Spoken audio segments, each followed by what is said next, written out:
Pemirsa, setelah Peri Warjio mundur sebagai Gubernur Bank Indonesia, beredar kabar bahwa Bank Indonesia akan berada di bawah Kementerian Keuangan. Isu tersebut memicu kekhawatiran bahwa BI akan dipaksa mencetak uang untuk membiayai proyek APBN. Menteri Keuangan Purbaya Yudi Sadewa pun angkat bicara.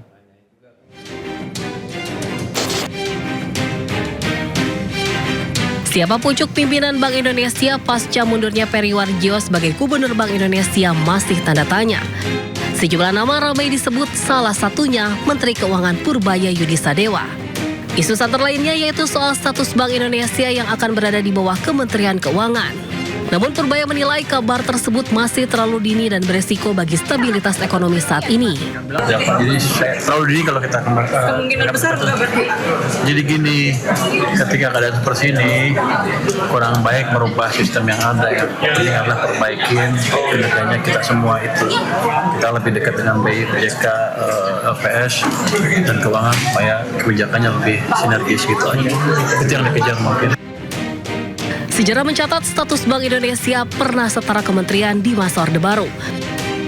Namun pada era reformasi, BI menjadi lembaga independen fokus bertugas menjaga stabilitas nilai tukar rupiah.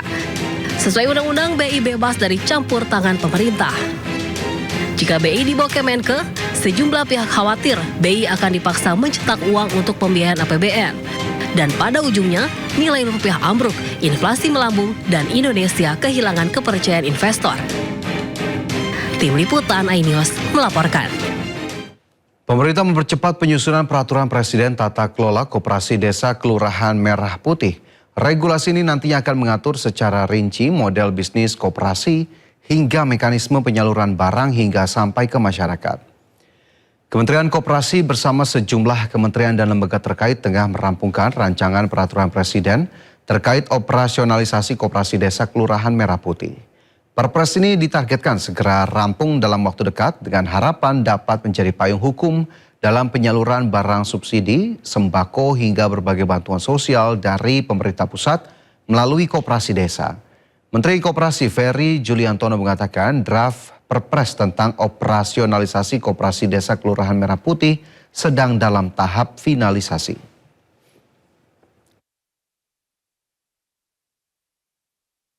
Perkara yang menjerat mantan Menteri Pendidikan, Kebudayaan, Riset, dan Teknologi Nadiem Makarim kembali bergulir. Hari ini Pengadilan Tindak Pidana Korupsi Jakarta Pusat menggelar sidang perdana banding atas perkara tersebut. Sidang banding dijadwalkan berlangsung di Pengadilan Tipikor Jakarta Pusat dengan agenda mendengarkan pokok-pokok permohonan banding dari pihak yang mengajukan upaya hukum. Persidangan ini menjadi tahapan lanjutan setelah putusan pengadilan tingkat pertama. Baik pihak terdakwa maupun penuntut umum berpeluang menyampaikan argumentasi hukum sebagai dasar permohonan banding kepada majelis hakim. Ya, pemirsa, sidang perdana banding atas mantan Mendikbudristek Nadiem Makarim digelar hari ini. Lantas seperti apa jalannya persidangan dan perkembangan terbaru terkait dengan kasus tersebut? Kita langsung bergabung dengan rekan Selena Utomo yang saat ini berada di Pengadilan Tipikor Jakarta Pusat. Selena, seperti apa agenda sidang hari ini?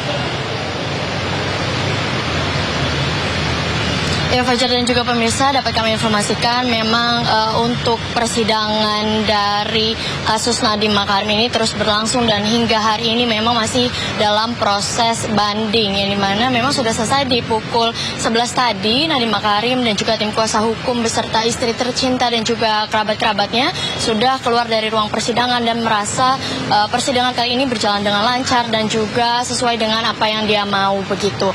Dan pokok-pokok dari pembahasan yang tadi disidangkan adalah ada 3 poin, yaitu terkait dengan kerugian negara yang memang dinilai tidak ada. Yang kedua, kemudian tidak adanya konflik kepentingan. Dan yang terakhir adalah memang tidak ada konflik-konflik kepentingan yang di antara Nadiem Makarim dan juga pihak-pihak yang dipanggil di persidangan sebelumnya. Dan yang terakhir memang tidak ada unsur dari persengkokolan dari pihak-pihak terkait yang memang sudah dipanggil di pengadilan sebelumnya begitu, Fajar dan juga pemirsa. Namun untuk agenda lanjutan dari persidangan pembacaan hari ini adalah di tanggal 12 nanti akan dilakukan pemanggilan dari saksi-saksi yang berasal dari pihak Gotoh. Mungkin sementara itu, Fajar.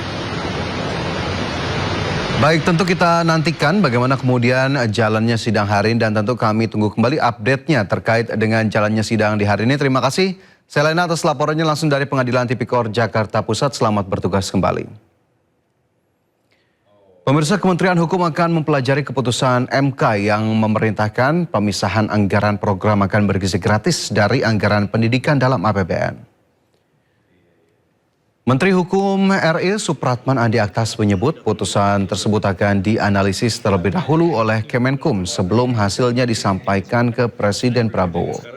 Ia pun memastikan pemerintah akan memberi kepastian hukum sebagai tindak lanjut atas putusan anggaran MBG tersebut.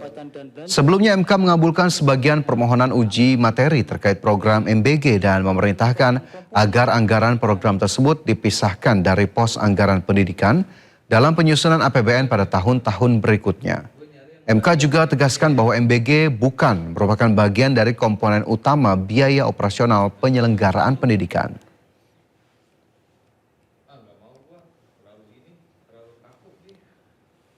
Pemirsa, Badan Gizi Nasional mencopot 137 kepala satuan pelayanan pemenuhan gizi atau SPPG yang tersebar di sejumlah daerah. Sanksi ini dijatuhkan kepada kepala SPPG yang terbukti melakukan pelanggaran, mulai dari kasus keracunan makanan hingga dugaan penyimpangan pengelolaan keuangan. Badan Gizi Nasional mencopot 137 kepala satuan pelayanan pemenuhan gizi atau SPPG yang tersebar di sejumlah daerah sebagai bagian dari penegakan disiplin dalam pelaksanaan program makan bergizi gratis. Sanksi dijatuhkan kepada kepala SPPG yang terbukti melakukan pelanggaran, mulai dari kasus keracunan makanan hingga dugaan penyimpangan pengelolaan keuangan. Kepala BGN Sudaryono menegaskan BGN menerapkan kebijakan tanpa toleransi terhadap setiap pelanggaran yang berpotensi membahayakan penerima manfaat maupun merugikan keuangan negara. Untuk memperkuat pengawasan, BGN tengah mengembangkan sistem pengawasan berbasis digital yang memungkinkan proses operasional di setiap dapur MBG dipantau secara lebih sistematis. BGN juga akan meningkatkan transparansi penyelenggaraan program MBG dengan membuka akses informasi kepada orang tua, sekolah, dinas pendidikan, dinas kesehatan, hingga pemerintah daerah. Dan per hari ini, ya, saya sebagai Kepala Badan Gizi Nasional telah mencopot 137 kepala dapur di seluruh Indonesia. Yang jelas kami zero toleran terhadap keracunan, zero toleran terhadap tindakan korupsi, hengki-pengki, ngantit uang, dan lain-lain, itu kita zero toleran. Dan kami telah menyiapkan suatu sistem mekanisme di mana ya trust is good, tapi control is better. Langkah penegakan disiplin yang dibarengi penguatan sistem pengawasan dan keterbukaan informasi diharapkan dapat memperbaiki tata kelola program MBG, sekaligus meminimalkan risiko terulangnya kasus keracunan maupun penyimpangan dalam pengelolaan program.